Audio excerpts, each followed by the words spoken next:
اچھا، تو جو سوال ہے نا ریحان کا، یہ آج کل ہر بقول شخص درد مند پاکستانی کا یا مسلمان کا سوال ہے. تو جو اس وقت دنیا میں دین پھیل رہا ہے اس کی وجہ یہ ہے کہ باقی جتنی فلسفیز ہیں وہ اتنی سپرفیشل ہیں کہ زندگی کے کسی نہ کسی مقام پر آ کر انسان کو پتہ لگتا ہے کہ یہ تو مجھے سپورٹ ہی نہیں کرتی. زندگی میں ہر انسان کے ایک بار موت سے پہلے وقت ضرور آتا ہے جب اس کو پتہ لگتا ہے کہ جو معاملات وہ سمجھتا تھا یا سمجھتا ہے کہ میرے اختیار میں ہیں وہ تو کہیں اور ہیں. وہ بے شمار واقعات ہیں. وہ کسی حادثے میں اچانک بچ جانا ہے، کسی کا کسی حادثے میں اچانک مر جانا ہے، ایک قبل از وقت پیدا ہونے والے بچے کا سروائیو کر جانا ہے، ایک غیب سے کسی ان نون آدمی کی مدد کرنے کسی کا آ جانا ہے. وہ واقعہ ہوتا ہے جو بتاتا ہے کہ hold on things are not being run by the people around us, things are being run by someone else. تو پھر وہ ڈھونڈنے چل پڑتے ہیں. اور جب ایک ایسا آدمی جو آلریڈی ہماری طرح پیدائشی مسلمان نہیں ہے جب وہ بات چیت سنتا ہے جو اللہ کرتا ہے بندوں سے تو کہتا ہے یار یہ تو بڑی مزے کی بات ہے.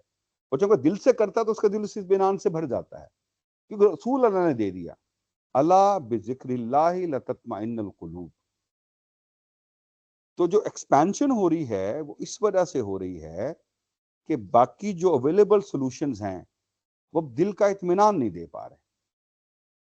ہم یہاں غلط فہمی میں کہتے ہیں، یہ بات میں نے آپ لوگوں سے شاید پہلے بھی کی ہوئی ہے کہ جناب یورپ تو ویلفیئر اسٹیٹ ہے اور ہیپینس انڈیکس میں وہ ٹاپ پہ ہیں تو یہ تو ہم تو بڑے ذلیل ہو گئے. جناب علی انہوں نے جو ہیپینس انڈیکس بنایا ہے وہ ان پیرامیٹرز پہ بنایا ہے جو ان کو فزیکلی پتہ ہیں، ایموشنلی تو ہے ہی کچھ نہیں اس میں. اگر وہ ایموشنلی پہ بنائیں تو آخری نمبر پہ چلے جائیں. کوئی وجہ ہے نا کہ یورپ میں بہت ہائی ہے سوسائڈ، وجہ ہے اس کی. تو ایکسپینشن کی وجہ وہ ہے. ہمیں اس میں سے سبق کیا لینا ہے؟ پہلا اثار بس یہاں ختم. ہمیں سبق یہ لینا ہے کہ پہلے ہم نے اپنے دماغ سے یہ فطور نکالنا ہے کہ 5 وقت اگر سارے لوگ نماز پڑھنے لگ جائیں گے اور فحاشی ختم ہو جائے گی تو شاید ہم دنیا میں ترقی کر جائیں گے. نہیں کریں گے جی، اس کے باوجود بھی نہیں کریں گے. ہمارے دیہاتوں میں صاف ظاہر شہروں سے کم ہے ساری خرابیاں، ذلیل تو دیہاتوں والے زیادہ ہو رہے ہیں. فصلوں کی پیداواریں کم ہو گئی ہیں، زمینوں میں پانی نیچے چلا گیا ہے، آلودگی بڑھ گئی ہے. تو فحاشی ختم ہونے سے، سب لوگوں کے نماز پڑھنے سے، شبینے پڑھنے سے، رمضان میں ہوٹل بند کرنے سے کوئی ملک وہ اسلامی ہو یا غیر اسلامی ترقی نہیں کرے گا. ترقی کا نسخہ کچھ اور ہے. ترقی کا پہلا نسخہ ہے زور ہونا چاہیے، فائنینشل اینڈ ملٹری. فائنینشل ہوگا تو ملٹری بھی آ جائے گی. دوسری طرف ذاتی زندگیوں میں اطمینان اس سے آئے گا. لیکن یہاں میں ضرور کہنا چاہتا ہوں کہ ذاتی زندگی کا اطمینان ہی وہ ذہنی فراغت اور فرصت مہیا کرتا ہے جب انسان ترقی کی، انوویشن کی، کریٹیوٹی کی طرف جاتا ہے اور پھر پہلے فائنینشلی اسٹرانگ ہوتا ہے اور پھر ملٹریلی اسٹرانگ ہوتا ہے. ہمیں اس طرف کام کرنے کی بھی ضرورت ہے. ذاتی زندگیوں میں کر لیں. اور یورپ ہمارے سامنے ہے، ویسٹ ہمارے سامنے ہے. آپ اگر ان میں سے کسی سے بھی پوچھیں گے کہ تم نے دین کیوں قبول کیا، اسلام، اس کا ایک ہی جواب ہوگا، اطمینان قلب کے لیے. کیوں؟ جب ڈیٹا کھلا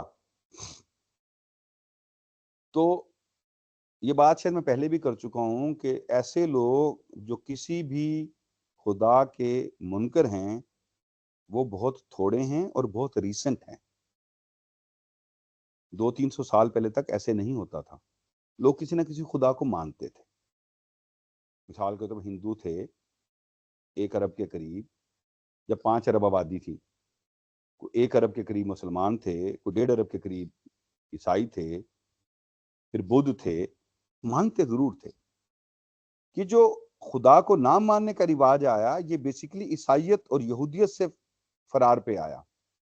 ان لوگوں نے جب اپنی سوسائٹیز کو آزاد کیا کہ آپ سوال کریں اور معلومات کریں، تو جب وہ سائنس کے سوال لے کے جاتے تھے ہماری طرح، تو مولوی کے پاس جواب نہیں ہوتا تھا، عیسائی مولوی کے پاس جب جواب نہیں ہوتا تھا تو وہ بندہ باغی ہو جاتا تھا. وہ کہتا تھا اگر تمہارے پاس جواب ہی نہیں ہے تم جھوٹ بولتے. وہ ریڈیکلس بھی ہے سارا پروسیس. ہمارے پاس تو جواب ہیں، لیکن ہمارے مولوی نے وہ جواب سیکھنے کی کوشش کبھی نہیں کی.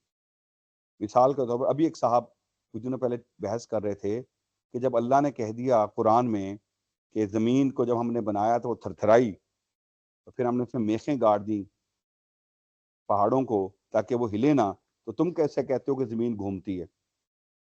اس کو کہے بندہ خدا قرآن تو پورا پڑھ لے نا. پہلی بات تو یہ قرآن نے کہا، اس میں یہ کہاں کہا کہ وہ گھومتی نہیں ہے؟ یہ کہا ہلتی نہیں ہے. ہلنے میں اور گھومنے میں فرق ہے، پہلی بات. دوسری بات، اسی قرآن میں ایک جگہ اللہ کہتا ہے کہ تم کیا سمجھتے ہو کہ یہ پہاڑ جو ہیں یہ فکس ہیں، یہ تیر رہے ہیں بادلوں کی طرح. اب کیا کرو گے اس بات کا؟ وہ جو میخیں گاڑی ہیں زمین میں وہ تیر کیسے رہی ہیں؟ تو آپ وہ آیت پڑھتے نہیں ہو جو آپ کے مطلب کی نہیں نکلتی. تو میں یہ بات تو کر ہی نہیں رہا کہ اب تم اوپر سے جا کے دیکھ چکے ہیں وہ گھوم رہی ہے، میں تو قرآن کے ریفرنس کی بات کر رہا ہوں. اس کو کہاں لے کے جاؤ گے آیت کو کہ اللہ کہتا ہے کہ ہم نے ہاتھوں سے زمین و آسمان بنایا وَإِنَّا لَمُوسِعُونَ، اور ہم اس کو ایکسپینڈ کر رہے ہیں. اس آیت کو کہاں لے کے جاؤ گے؟ تو کہنے کا مقصد یہ ہے کہ ہم نے چیزیں گڑمڑ کر لی. ان کے پاس بھی جواب نہیں تھے، ہمارے پاس بھی نہیں تھے، وہ بھاگ گئے وہاں سے. جو بچ گئے دین پہ، ان کو بھی وہ دین اب وہ اطمینان نہیں دیتا، کیونکہ دین سنڈے کو ایک دن جا کے عبادت کرنے کا نام نہیں ہے. دین سال میں ایک بار گنیش دیوتا کے سامنے دودھ بہانے کا نام نہیں ہے. دین تو ایک پروسیس ہے، وہ پروسیس ان کو ملتا ہی نہیں ہے. پھر وہ جب اور علم حاصل کرتے ہیں، آبجیکٹو ہوتے ہیں، وہ کہتے ہیں یہ کیا واحد آتی ہے. یعنی کو 1 ملین سے اوپر دیوتا ہیں ہندوؤں کے. اللہ خود ہی شرمندہ سا ہوتا ہے، کہتے ہیں یار میں کیا آدمی ہوں یار. ہمارے ایسا کانسیپٹ ابھی کوئی نہیں ہے. تو پھر لے دے کے وہ ادھر آ جاتے ہیں. ہم جو موجودہ مسلمان ہیں، ہم تو صرف ان کی تکلیف کا باعث بنتے ہیں. وہ کہتے ہیں یار ہم ایسے ہی نہ ہو جائیں بڑے ہو کے.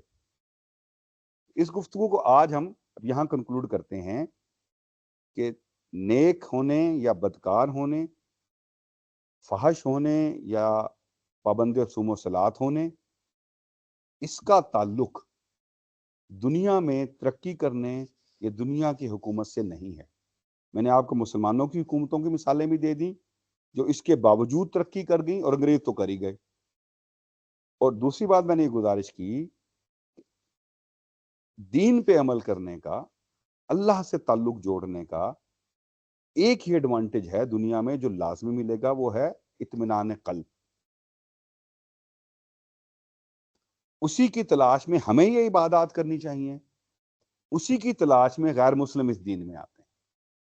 ہم اگر اپنی عبادات کو دنیاوی مفادات سے کاٹ کر اطمینان قلب کی طرف لے آئیں، ہماری عبادات میں بھی برکت پڑ جائے، اور پھر اطمینان قلب، اللہ پہ اعتبار، توکل، وہ پہلی سیڑھی ہو جہاں سے آپ کی ترقی کے مقام شروع ہوں. اس کے ساتھ ترقی مل جاتی، لیکن دنیا کا ہنر بھی سیکھنا پڑتا ہے. آخری جملہ، اگر 2 فٹ بال کی ٹیمز کھیل رہی ہوں جس میں ایک مسلمان ہو اور ایک کافر، تو میچ وہ ٹیم جیتے گی جو اچھا فٹ بال کھیلے. وما علینا الا البلاغ المبین.